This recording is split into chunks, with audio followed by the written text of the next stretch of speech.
Él no es polémico, solo es una persona brillante. Y eso a la gente le aterroriza.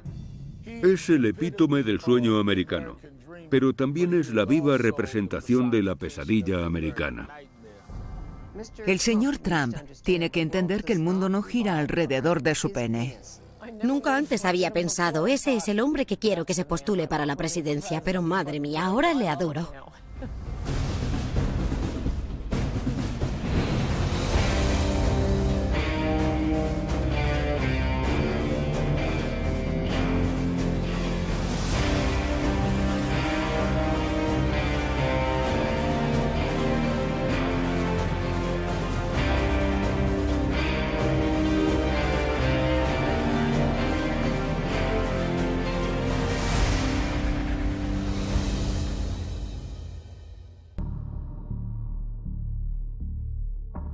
Cuando conocí a Donald Trump, estábamos en sus oficinas en el edificio Trump Tower, y lo primero que hizo fue enseñarme su despacho y me mostró todas las portadas de revistas de él mismo que tenía enmarcadas y colgadas en la pared.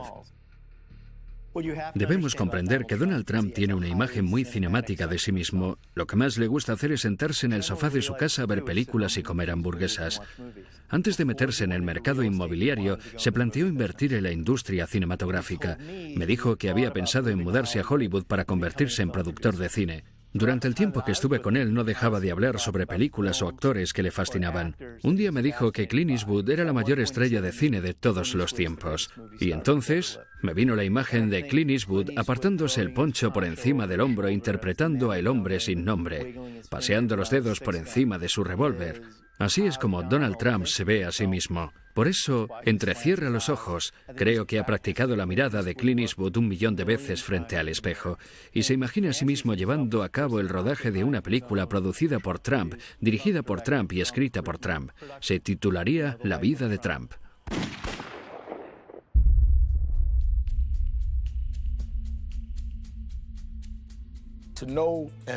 Los que conocen a Trump y están con él se convierten en espectadores de su autoindulgencia. Una vez viajé en helicóptero con Don King y Donald Trump, y fue algo surrealista, porque me pasé todo el viaje callado, escuchando cómo se contaban el uno al otro lo grandiosos que eran. Y no lo digo como algo negativo.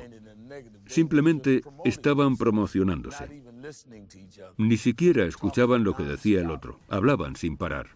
Cuando llegamos a Atlantic City, dijo: sobrevolad el paseo marítimo, quiero que el reverendo Al vea mi imperio.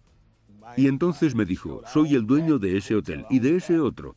Y me enseñó una zona donde pensaba construir el Trump Taj Mahal. Junto al paseo había una zona subdesarrollada, mayoritariamente ocupada por afroamericanos, y le pregunté: ¿y qué impacto tendrá eso en sus vidas? No respondió a la pregunta, lo único que hacía era fanfarronear y hablar. Recuerdo cuando empezó a ser muy conocido dentro del movimiento Beather.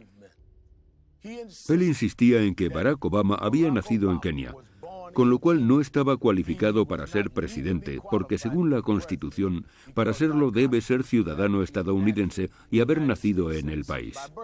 Donald Trump decía: no solo es extranjero, sino que es africano, no tiene derecho. Al final tuvimos una reunión con él en su despacho. Me dijo: no soy racista, simplemente tengo dudas sobre el presidente. Le pregunté: ¿qué dudas? Ya han demostrado claramente que nació en Hawái. Han presentado el certificado de nacimiento. No me lo creo, no podemos comprobar su autenticidad. ¿Comprobar su autenticidad? Le dije: señor Trump, usted está jugando con esta idea de que es diferente a nosotros y de que es africano. No ha hecho otra cosa más que divulgar acusaciones infundadas y gratuitas contra el presidente. Pero al final te das cuenta, así es Trump. Y siempre que te encuentres con él vas a recibir el mismo mensaje contradictorio. Por un lado, para algunos de sus simpatizantes, es el epítome del sueño americano. Pero también es la personificación de la pesadilla americana, porque es un tío que tiene todo el dinero del mundo, que puede hacer todo lo que quiera, pero no deja de atacar a los demás y es un resentido. Es como Archie Bunker de la serie All in the Family, pero con miles de millones de dólares. 1, 2, 3.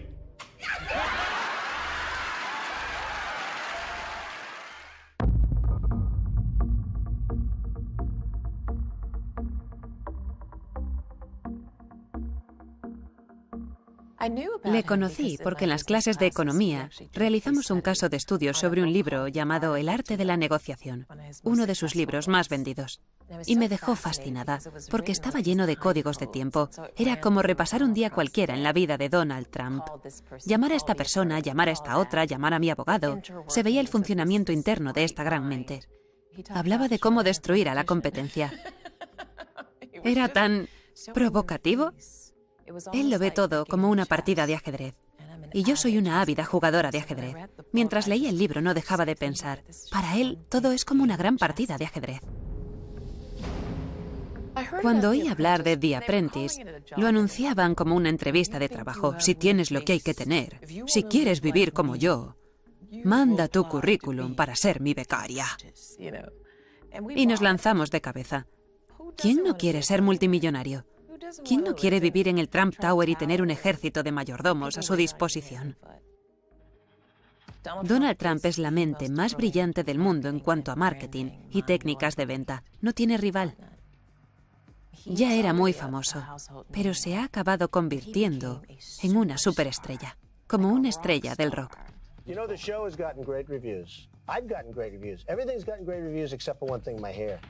Todo el mundo decía, estás despedido, como en el programa. Todos querían estar cerca de él. He visto a gente enamorarse de él nada más conocerle. Gente que le apoya en todo lo que dice, que compra todo lo que vende, que hace cola por él, que le aclama.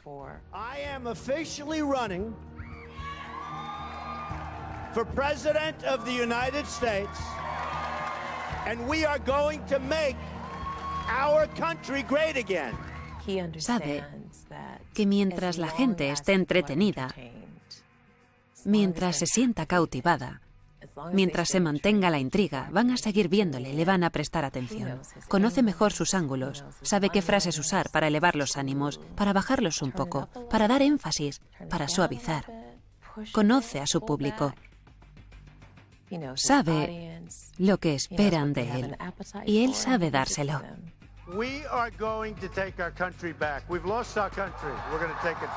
Se ha convertido en un icono cultural.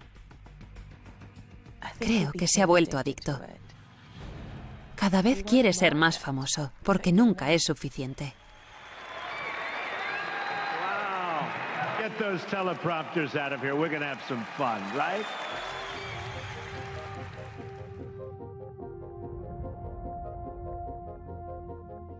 Mira, esta es una de mis posesiones más valiosas. De hecho, la guardo bajo llave. La Academia Militar de Nueva York fue el lugar donde Donald Trump se convirtió en líder por primera vez. Fue la primera vez que estuvo al mando de su propia compañía.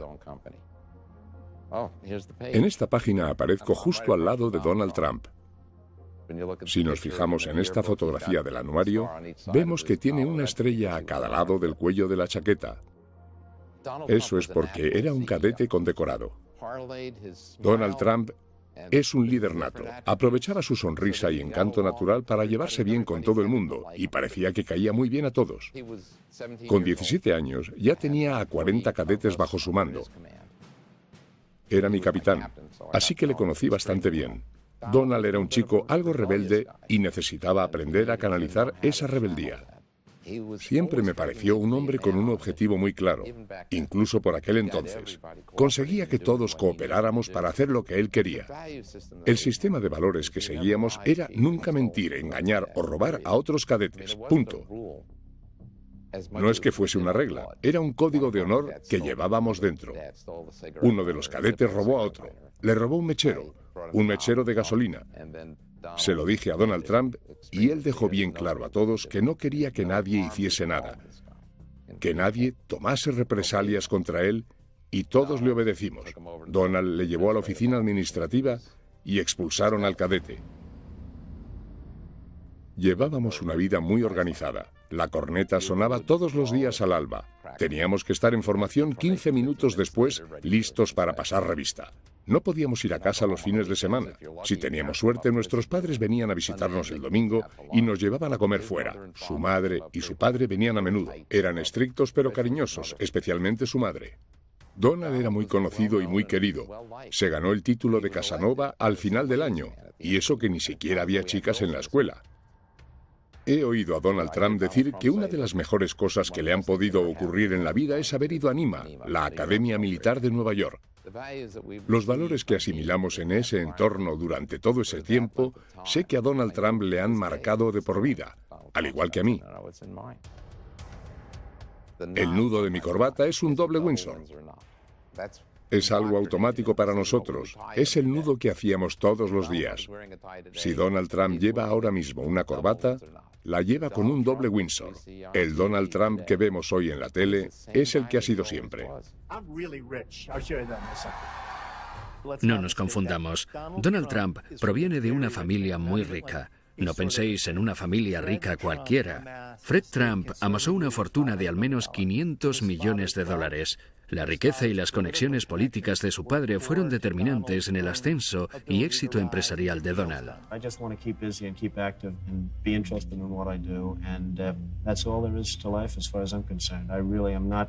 Looking to make tremendous amounts of money. I'm looking to enjoy my life, and if that happens to go with it, that's fabulous.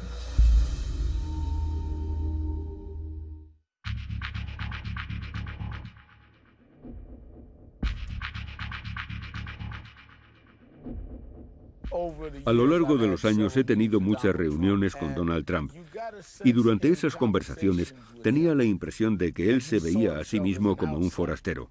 Al principio creía que lo hacía para caerme en gracia, pero la verdad es que lo creía. Sentía que no formaba parte de lo que podíamos llamar la casta de sangre azul que dirigía Nueva York, que se había colado en ese entorno. Y su dinero, su glamour y la fama de su nombre nunca le hizo sentir que formaba parte del gremio del mercado inmobiliario. Él se sentía como un tío Queens, y no solo parecía querer colarse en ese mundo, sino también ridiculizarlo. Quería rebautizar todos los edificios con el nombre de Trump.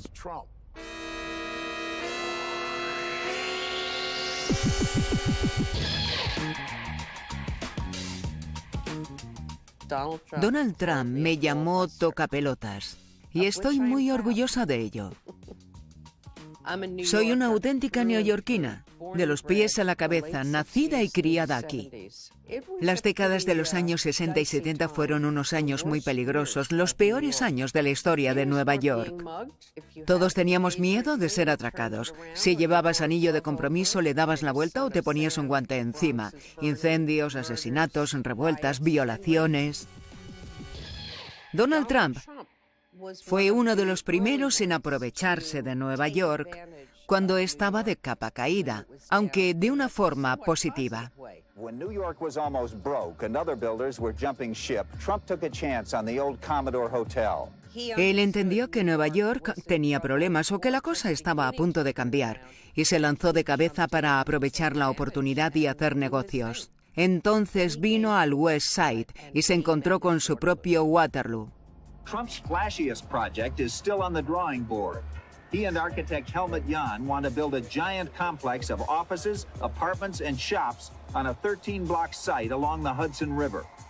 Quería construir un muro de 20 metros a lo largo de West Side, en el cual debajo habría un aparcamiento de 9.000 plazas, un centro comercial de 185.000 metros cuadrados, sobre el cual se erigía un edificio de 150 pisos, el edificio más alto del mundo, flanqueado por otros 6 edificios que también estarían entre los más altos del mundo. Habría diezmado por completo toda la economía en varios kilómetros a la redonda, no solo en el West Side.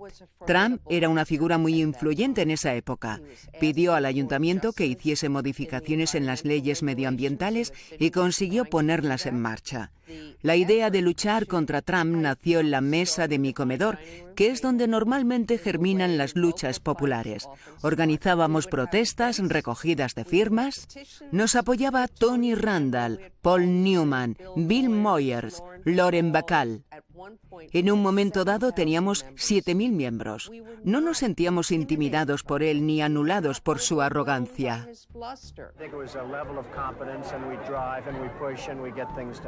Teníamos una misión. Sabíamos lo que estábamos haciendo. Demandamos al ayuntamiento. Para ello, tuvimos que reunirnos con el gran Donald, que era tan arrogante como cabía esperar.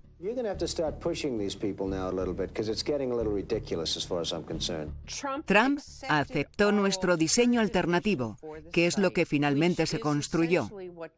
Comprendió que lo que queríamos llevar a cabo era un proyecto mucho más razonable y factible. Me encanta recordar ese momento. En un momento dado, reculó y dijo: «Creo que habéis mejorado este proyecto». Le miré y le dije: «Donald, quiero que algún día lo reconozcas públicamente». I got everything I wanted. 40 years of tax abatement. People would say, "How did you get 40 years?" I said, "Because I didn't ask for 50." It was so easy. Siempre le digo a todo el mundo que quiero que en mi epitafio diga: «Donald Trump me llamó tocapelotas».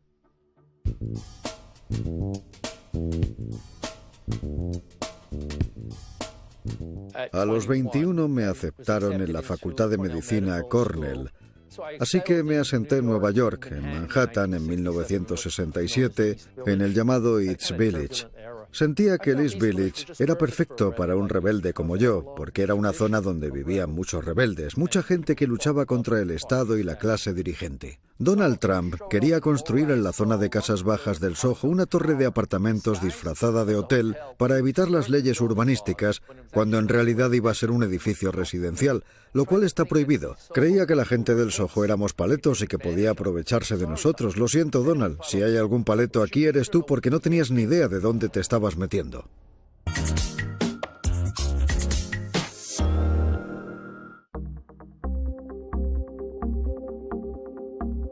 Nadie le impone nada a los vecinos de mi barrio. Nosotros somos los que decidimos qué queremos. Nadie puede decir qué es mejor para nosotros.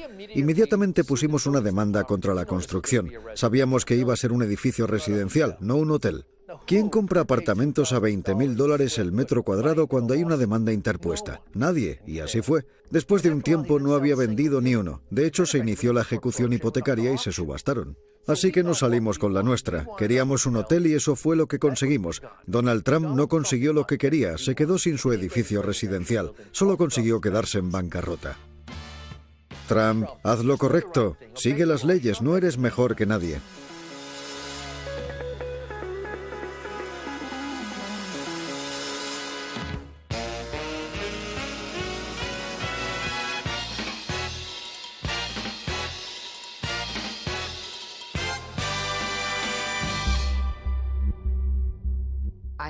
Siempre he sido abogada de derechos civiles, defensora de los derechos de las mujeres, abogada de las minorías que se han visto despojadas y privadas de sus derechos y que no han disfrutado de la igualdad de oportunidades en este país. Hemos defendido los derechos de las mujeres y de las minorías cuando hacerlo era algo muy impopular y controvertido, y sigue siéndolo en muchos aspectos. Jenna Talakova se inscribió en el concurso de belleza Miss Universo Canadá. Después de ser aceptada, el comité del concurso decidió expulsarla de la competición basándose en un requisito que debían cumplir las participantes: haber nacido mujer. Do you identify as trans or as a woman? To me, I am a woman. I've always been a woman. Habían violado los derechos de Jenna. Decidimos dar una rueda de prensa para dirigirnos a Donald Trump, que era el dueño del concurso, para poner fin de una vez por todas a esta discriminación tan flagrante. Have you met Donald Trump?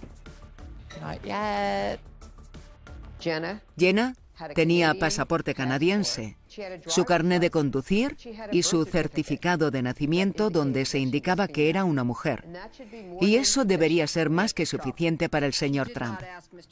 Ella no le ha pedido al señor Trump fotos de su nacimiento para ver su anatomía y para que demuestre que era un hombre. Después de dejar claro que no nos interesaban las fotos de su anatomía, el señor Trump llamó a TMZ para decir que seguramente me quedaría muy impresionada al ver su pene. Yo le respondí: no tengo una lupa suficientemente grande para ver algo tan pequeño. El señor Trump tiene que comprender que el mundo no gira alrededor de su pene ni del de nadie. Si alguna vez el mundo ha sido así, ya no lo es. A mí me pareció muy interesante porque me estaba insultando y atacándome directamente a mí. Esas cosas no me molestan porque el mensaje que yo entiendo es que he ganado la batalla y que tengo razón. Al final cedió. Creo que el señor Trump reconoció que en el fondo se trataba de un problema de derechos civiles. Pero al mismo tiempo, había creado una cortina de humo para no admitirlo. Gloria got involved 2 days afterwards. The decision was already made, so she's obviously just in this for publicity. Had I known she was involved, maybe I wouldn't have made that decision because she's easy to beat. Pero lo irónico de todo esto es que 1 año o 2 después fuimos al canal Fox News y de pronto entró el señor Trump en la sala de espera donde estábamos sentados. Pensé, oh no, no me ha dado tiempo para preparar a mi cliente. ¿Qué va a decirle? ¿Qué va a hacer? Y se acercó, le presenté a mi cliente y él le dijo, tiene usted a la mejor abogada que podría encontrar. No cesa hasta conseguir su objetivo, así que nunca la despida porque no va a encontrar a nadie mejor. Y me sonrió, me estrechó la mano y se fue. Pero por otro lado, su discurso cuando estaba ante las cámaras era muy diferente. A lo mejor el verdadero Donald Trump es una mezcla de esas dos personalidades.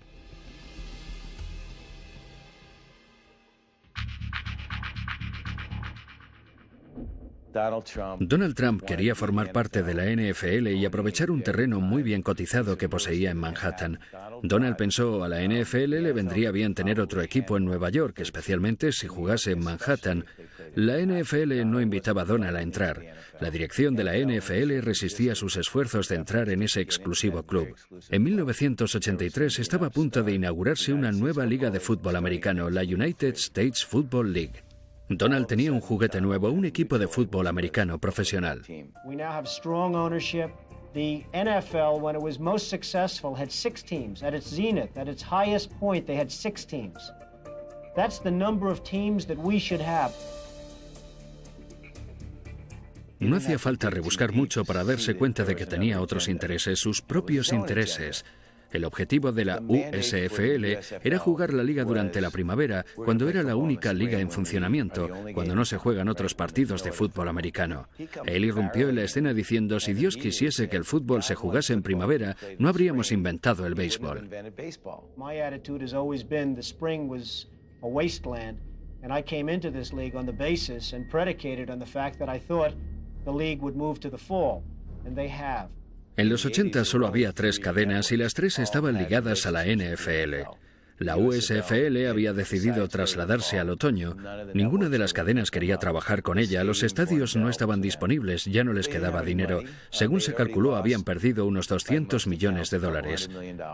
Trump metió a la USFL en una demanda contra la NFL por haber violado los tratados antimonopolio. Based on what everybody tells me, based on common sense of the law, there is virtually no chance that we can lose this lawsuit.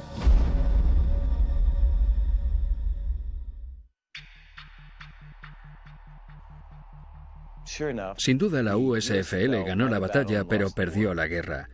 El juez determinó que la NFL había violado las leyes antimonopolio, pero debido a la forma en la que se llevó el caso, consiguieron quedar como los pobres indefensos que tenían que luchar contra un gigante vestido con trajes de $5.000. Donald Trump quedó retratado como un abusón que quería quedarse con todo el pastel. El juez concedió $1 en compensación a la USFL. Como se trataba de un caso antimonopolio, la multa por daño se triplicó, así que se quedó en $3. Fue el final de la liga, ni más ni menos. En 2009, la ESPN lanzó una serie llamada 30 for 30, una serie de documentales pionera. Los ejecutivos de la ESPN me pidieron que dirigiera un episodio y les contesté, bueno, solo me interesa si puedo hacer un episodio que se llame ¿Quién mató a la USFL? Ya sabéis a quién me refiero. Estuve detrás de Donald, pero se me resistió. Tenía un intermediario muy protector. Le mandaba cartas, emails, le llamaba constantemente, pero no obtuve ninguna respuesta. Después me pidieron hacer una entrevista para una serie llamada Sport Business Journal. Curiosamente, mi teléfono sonó al día siguiente y era el intermediario. Me dijo: el señor Trump está listo para recibirle.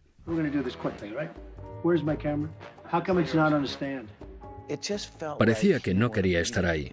Todo le molestaba. Quería pasar a la siguiente pregunta y se notaba que estaba inquieto. Era como un niño pequeño cumpliendo un castigo. Conseguimos justo lo que queríamos, y él se esforzó por defenderse como pudo, pero entonces le di el golpe de gracia. Le enseñé el cheque que el juez le había concedido a la USFL. Quiero que veas esto. Eso le sacaría una sonrisa, ¿no? Pues no. Se acabó. Esa fue la gota que colmó el vaso. Se fue dándome unos golpecitos en el hombro con condescendencia y se marchó de la habitación. Me dijo: espero que entiendas que lo he hecho lo mejor que he podido. Le contesté: bueno, Donald, yo no soy un director de cine y voy a intentar ser todo lo objetivo y justo que me sea posible. Vamos a hacer un estreno por todo lo alto. La ESPN te va a invitar, te mandará una limusina. Espero que puedas venir. Y me dijo: bueno, eso dependerá de ti, ¿no crees? Le mandé una carta y él me contestó: cuando Donald te manda una carta, simplemente coge la que tú le has mandado y escribe encima con un marcador negro. Dijo que era una película barata y que faltaba a la verdad. Terminó diciendo: mucha suerte. Firmado Donald Trump. Postdata: eres un pringado.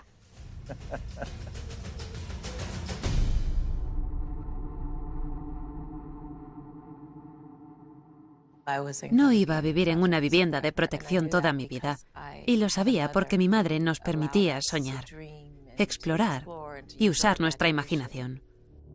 A pesar de toda mi educación, la primera escuela en la que me gradué fue en la de la vida. Aprendí muy pronto que el mundo era duro y que tenía que ser más dura para sobrevivir. Fui a la Casa Blanca nada más terminar el máster y se me presentó la oportunidad de colaborar como voluntaria en la Convención Nacional del Partido Demócrata y de trabajar con una abogada de derechos civiles que se convirtió en mi mentora. Ella me ayudó a entrar en la Casa Blanca y a trabajar para el vicepresidente Al Gore. Después dejé la oficina de Al Gore y empecé a trabajar para Bill Clinton. Esa fue la época más convulsa de la Casa Blanca de los últimos tiempos. Hasta tuvimos una audiencia para la destitución del presidente. Por el amor de Dios, por decirlo de forma suave, acabé harta de la política. Mis compañeros de la Convención Nacional del Partido Demócrata me hablaron de The Apprentice. Ellos también eran muy ambiciosos y me comentaron que había un nuevo programa que Donald Trump iba a hacer con Mark Burney. No se lo dije a nadie, pero pensé: voy a presentarme al concurso. Donald Trump buscaba a alguien que luchase para convertirse en director ejecutivo de su compañía. Quería personas como él. Honestas, provocativas, agresivas. Sabía que mi presentación marcaría el tono de mi relación con Donald Trump y tenía que diferenciarme de los demás. Donald Trump no me intimidaba, pero el proceso sí. No había reglas claras. Se hacía lo que Donald Trump decía. Lo que a él le apeteciese en el momento. Era el que decidía quién se iba a casa, fuese justo o no. Era el programa de Donald Trump, y eso sí me intimidaba. Siempre que entraba en el despacho, sabía que me la estaba jugando. Porque cuanto más forzase la situación, más famosa me hacía. Cuanto más agresiva fuese, cuanto más discutiese, cuanto más pelease, cuanto más insultante fuese, más fama adquiría mi marca, más crecía mi nombre, más gente quería verme en la tele.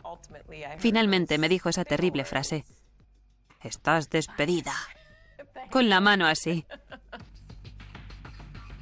Mi ambición iba más allá del concurso. Yo estaba jugando a un juego dentro del juego. No solo quería que los espectadores de The Apprentice supiesen mi nombre, quería que el mundo entero me conociese. La gente suele preguntarme por Donald, sobre si es tal y como parece, cuando en realidad Donald está jugando a un juego dentro del juego y está ganando. Y cuando no gana, cambia de juego y la gente no sabe seguirle el ritmo. Él no es polémico, solo es una persona brillante. Y eso aterroriza a la gente. Donald J. Trump is calling for a total and complete shutdown of Muslims entering the United States until our country's representatives can figure out What the hell is going on? La gente está cansada. Está cansada de que los políticos les digan una cosa y luego hagan lo contrario. Pero confían en lo que él dice. La gente que apoya a Donald sabe que lo que dice es lo que va a hacer. Porque todo lo que ha dicho en el pasado lo ha hecho. We're bringing our jobs back, folks. We're bringing our jobs back. We're going to bring them back.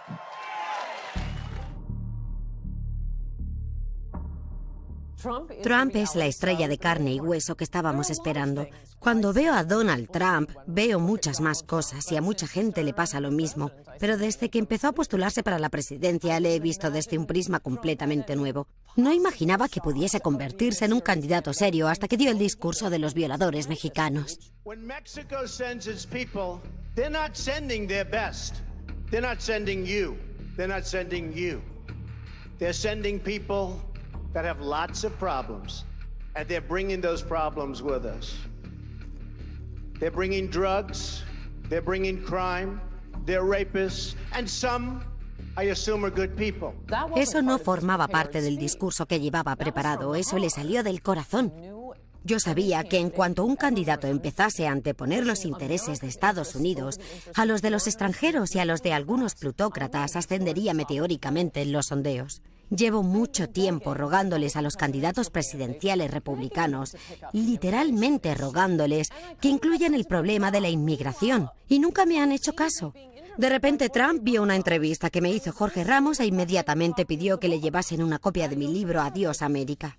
El principal tema que trato son las violaciones por parte de mexicanos. 2 semanas más tarde, cuando estaba dando el discurso presentando su candidatura, se salió del guión y empezó a hablar de los delincuentes, traficantes de drogas y violadores que México nos envía. This is hate language. This will incite violence not only against Mexican Americans, but also against migrants. Y cuando una semana más tarde vi que no se había retractado después de todo el escándalo, pensé, aquí está, es el candidato que estaba esperando. It's not about me, it's about you, believe me. This is a movement.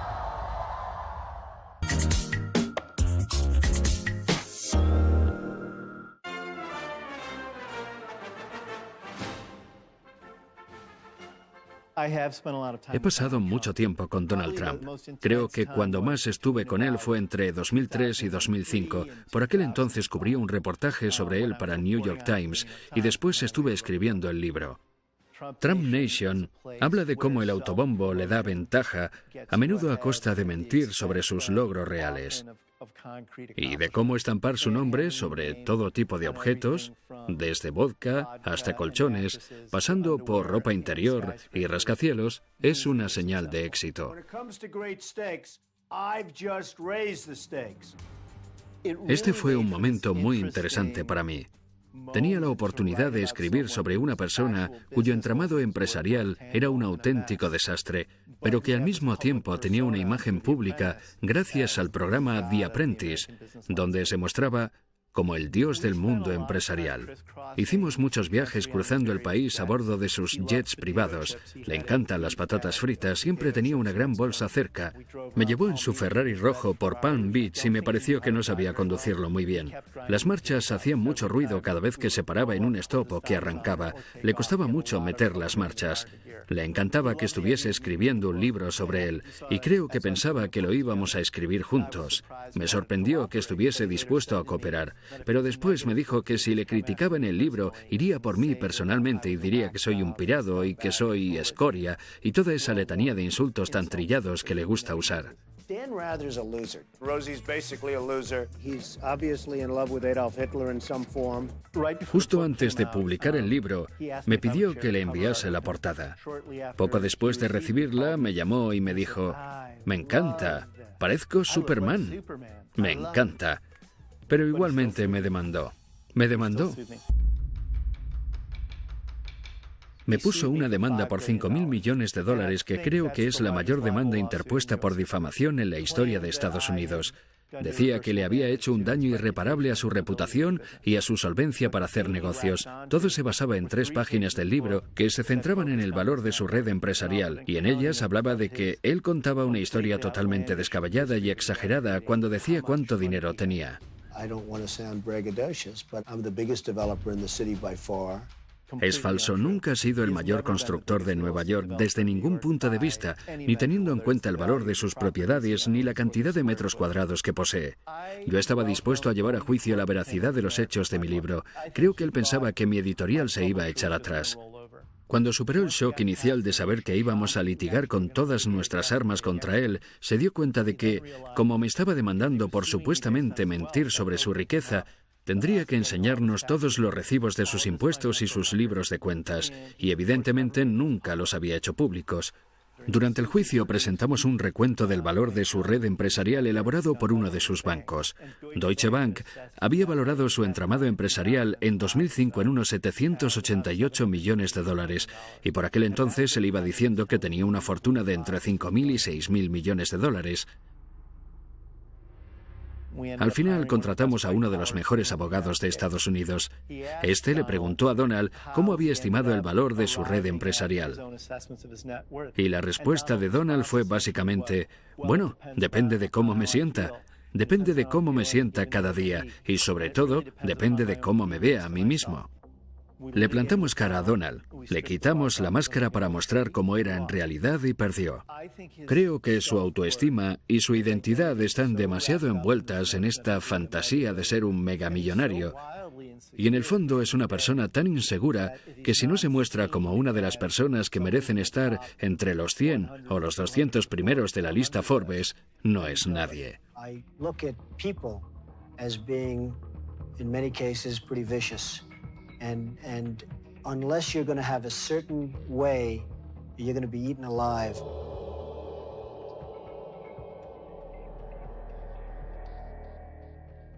Politicians are supposed to make a lot of promises they don't intend to keep. They're not supposed to tell us what they really mean. I've never seen anything like this Donald Trump before. Nadie, salvo un multimillonario excéntrico que ama a Estados Unidos, podría hacer lo que él está haciendo. Porque sus contribuyentes le dirían, no, ese no es nuestro mensaje. Demuestra tener mucho carácter porque está dispuesto a perder dinero, a perder amigos en su mismo vecindario. No está tomando una decisión muy popular.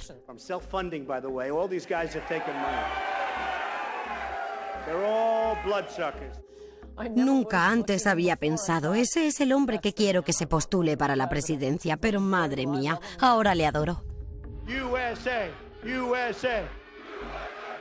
Nunca había asistido a un evento político donde la gente estuviese tan feliz, porque por fin alguien hablaba sobre inmigración, sobre comercio y sobre proteger a los americanos, y además mandaba a tomar viento fresco a los medios de comunicación y a la corrección política. Los ciudadanos llevan mucho tiempo esperando que alguien se ponga de su lado en estos asuntos. En todos sus mítines, ¿cuál es la frase que despierta más ovaciones? Voy a levantar un muro. Todo el mundo se pone en pie al oírlo. Es cuando más le aplauden. Si nota que se está alargando demasiado, que la gente empieza a aburrirse, que dice algo que no gusta, si quiere ganárselos de nuevo, empieza a hablar del muro.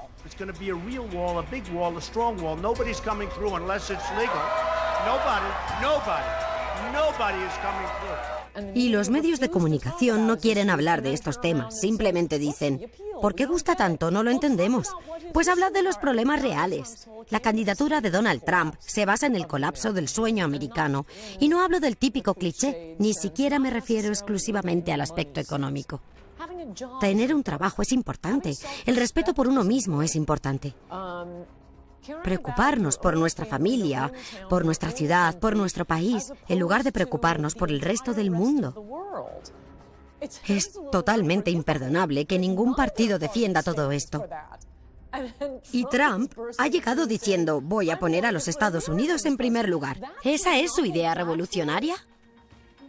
¿Y nadie es capaz de competir contra él?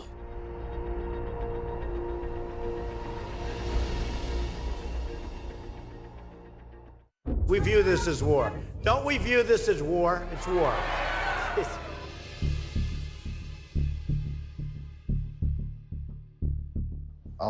Gran parte del pueblo estadounidense está muy enfadado.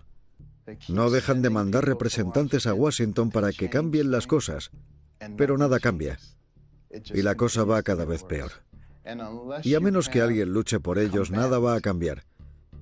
Estados Unidos es ahora igual que la Roma antigua. La ciudad se está desmoronando a nuestro alrededor y el pueblo solo quiere ir al Coliseo. Estamos en ese punto y Donald Trump resulta que lo ha comprendido. Muchos dicen que tiene que cambiar esa actitud y tiene que empezar a comportarse como un presidente. Pero lo cierto es que estamos siendo testigos de un combate de lucha libre y si no sabes comunicarte con el público de la lucha libre, no vas a llegar a ninguna parte. Da igual lo lógicos que sean tus argumentos.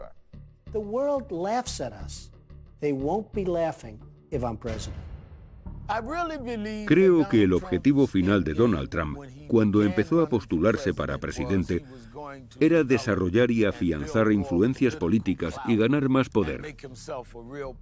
Y creo que en algún momento, al ver todas esas masas y toda esa gente apoyándole, empezó a pensar, puedo ganar estas elecciones. Pero en el fondo no estoy convencido de que quiera ser presidente. Creo que si un día se despertase y tuviese que dirigir el país, para él sería una auténtica pesadilla, porque ni siquiera sabe dirigir su negocio correctamente. No es un buen director, pero es un promotor excepcional, y no tiene que dirigir nada mientras que sea capaz de seguir jugando con humo y espejos. Y él sabe jugar con ellos mejor que nadie que yo conozca. We have huge deficits, we have huge unemployment, we have huge problem, and we're not respected. Estoy segura de que me pasaré los próximos 8 años criticándole por haber hecho esto o lo otro, pero creo que va a construir el muro. Creo que va a limitar y a prohibir completamente la inmigración de musulmanes, a reducir la inmigración en general y a deportar a los extranjeros ilegales. Si le quitamos los grilletes a las fuerzas del orden, vamos a librarnos de muchos inmigrantes ilegales, y los estadounidenses llevan mucho tiempo pidiendo a los políticos que lo hagan, pero no les hacen caso. We have thousands of people trying to get in. Should we let them in or not?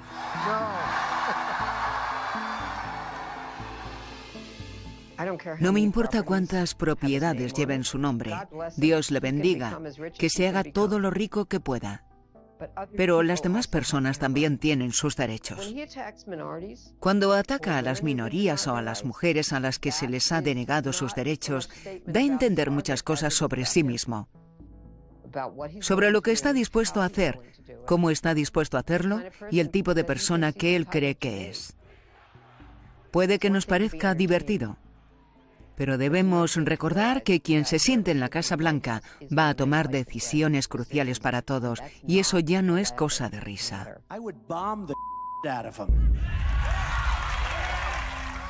Irónicamente, lo que me asusta de Donald Trump es lo mismo que le asusta al Partido Republicano.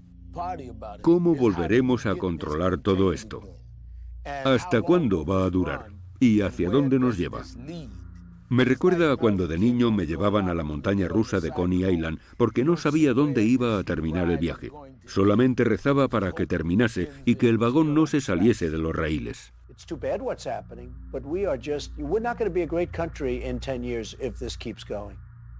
La gente siempre me pregunta, si Donald ganara, ¿te irías con él a trabajar a la Casa Blanca? Y les digo, por supuesto. Creo que servir al país que amo es una oportunidad única que no puedo desaprovechar. Y además me gustan las armas y el dinero. Comercio, tesoro, defensa, exteriores, donde me necesite, señor Trump, ahí estaré. Lo peor que podéis hacer es subestimar a Donald Trump. Nunca, nunca subestiméis a Donald Trump.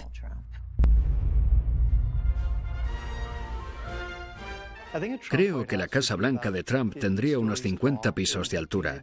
Estaría pintada de dorado, instalaría luces intermitentes por toda la avenida Pensilvania. El Air Force One estaría incrustado de diamantes. La televisión emitiría más charlas del presidente junto a su chimenea de las que querríamos ver en toda nuestra vida. Aparte de eso, puede ser un buen presidente, pero cualquiera que piense que Donald Trump va a desaparecer está tremendamente equivocado.